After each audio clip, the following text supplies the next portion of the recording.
सन 2009 की बात है। लाहौर में सर्दियों की शामें शुरू होते ही एक पुराने तफरीही मेले में गैर मामूली रश लग जाता था।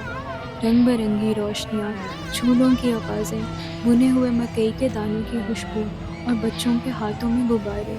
लेकिन इस मेले में एक चीज़ ऐसी थी जिसे देखने के लिए लोग खास तौर पर रुक जाते थे। सुनहरा आदमी, सर से पांव तक सुनहरा लिबास, चेहरे और हाथों पर सुनहरा रंग, सर पर पुरानी तर्ज की टोपी और हाथ में एक छड़ी। वो एक छोटे से सुनहरे चबूतरे पर खड़ा रहता, बिल्कुल बेहरकत, इतना बेहरकत कि पहली नज़र में वो इंसान नहीं कोई मुजस्मा लगता था। उसके सामने एक छोटा सा प्याला रखा होता था, कोई उसमें पैसे डालता तो अचानक उसकी गर्दन हरकत करती। वो आहिस्ता से झुकता, अपनी जेब से कागज़ का एक छोटा सा फूल निकालता और पैसे देने वाले बच्चे को दे देता। बच्चे हंसते, लोग तालियां बजाते, फिर वो दोबारा बिल्कुल साकित हो जाता।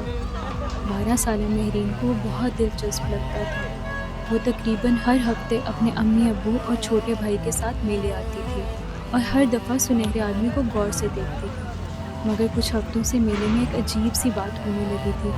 किसी का बटुआ गायब हो जाता, किसी औरत के पर्स से पैसे, किसी का नया मोबाइल और कभी किसी बच्चे की अम्मी का कंगन। हर बार लोग यही समझते कि इतने रश में किसी जेब कतरे का काम है। लेकिन महरीन ने एक अजीब बात नोट की। जब भी कोई चीज़ गायब होती, उससे चंद लम्हे पहले सुनहरे आदमी के सामने अचानक बहुत बड़ा हजूम जमा हो जाता। वो कोई नई हरकत करता, कभी छड़ी हवा में घुमाता, कभी किसी बच्चे के सर पर सुनहरी टोपी रख देता और कभी अचानक मुजस्मे की तरह चलने लगता। सबकी नज़रें सिर्फ उसी पर होती थीं।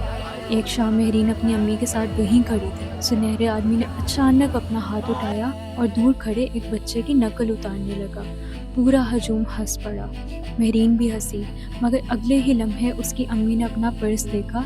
जिप खुली हुई थी और उनका बटुआ गायब था। अम्मी परेशान हो गई। अब्बू लोगों से पूछने लगे, मगर महरीन खामोशी से वहीं खड़ी रही। उसकी नज़र अपनी अम्मी के दुपट्टे पर पड़ी। उस पर सुनहरे रंग की एक बारीक सी लकीर थी। उसने फ़ौरन सुनहरे आदमी की तरफ देखा। वो अपने चबूतरे पर खड़ा था, बिल्कुल साकित।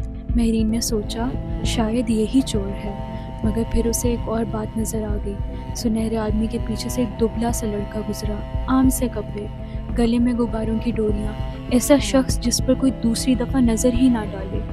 और वो सुनहरे आदमी के करीब पहुंच गया। सिर्फ एक लम्हे के लिए चबूतरे के पीछे झुका, फिर सीधा होकर आगे बढ़ गया।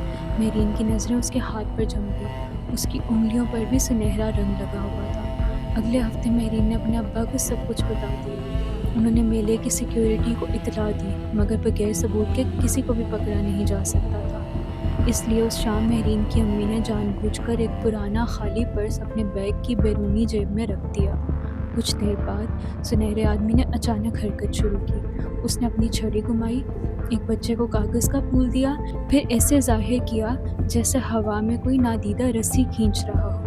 लोग हंसने लगे। सबकी नज़रें उस पर थीं, सिवाय महरीन के। उसने देखा वही गुब्बारे वाला लड़का आहिस्ता से हजूम में दाखिल हुआ है। एक हाथ में गुब्बारे थे, दूसरा लोगों के बैगों के करीब। चंद लम्हों बाद वो महरीन की अम्मी का पर्स लेकर पीछे हटने लगा। सिक्योरिटी ने उसे वहीं रोक दिया। लेकिन असल हैरत अभी बाकी थी।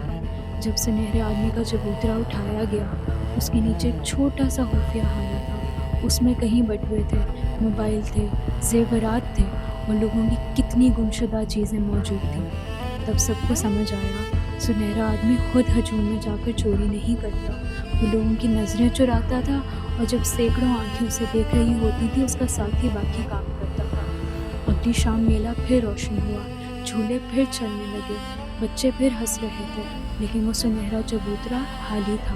महरीन जब उसके पास से गुजरी तो ज़मीन पर एक कागज़ का सुनहरा फूल पड़ा था। उसने उसे उठाया नहीं, बस एक लम्हा देखा और आगे बढ़ गई, क्योंकि उस दिन उसे एक बात की समझ आ गई थी, कभी कभी धोखा उस चीज़ में नहीं होता जो हमारी नज़रों के सामने हो, बल्कि असल धोखा ये होता है कि हमारी तवज्जो हकीकत से हटाकर किसी और तरफ लगा दी जाए। इसीलिए समझदारी सिर्फ देखने में नहीं, बल्कि सही वक्त पर सही बात को पहचानने में है।